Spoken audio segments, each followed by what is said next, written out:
Yo, hello everyone, and welcome back again to a brand new video. In today's tutorial, guys, I'm going to show you how you can embed or integrate your Webflow with Metapixel.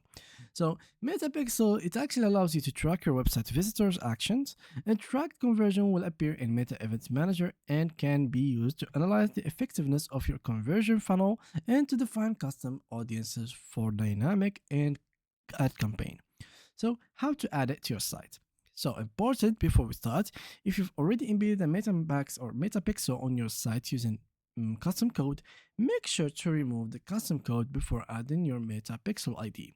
Now to add your Metapixel ID, you would need to go to your site settings, app integration tab, and then Metapixel. Paste in your Metapixel ID, and you should be enabling e-commerce events. When you enable e-commerce on your site, Webflow automatically passes the following event to Meta Event Manager: viewed product, added product to cart, and purchased product.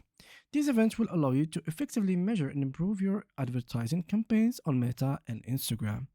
So, now how to delay for cookie consent? If you host a website that collects personal data from EU residents, you need to comply with GDPR. So you can delay loading the pixel until your site visitors accept your cookie consent by toggling delay for cookie consent to yes. When you enable this setting, you'll also need to request cookie consent to your site with cookie consent banner. So this is something very important to do, and you also need to create a pixel cookie consent banner. So you could have you could need to design a banner, create interactions, and embed a custom code.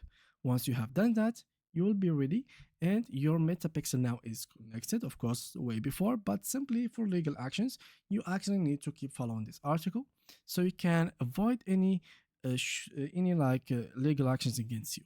And yeah, that was probably it for today's video. Thank you a lot, guys, for watching, and see you guys in the next upcoming videos.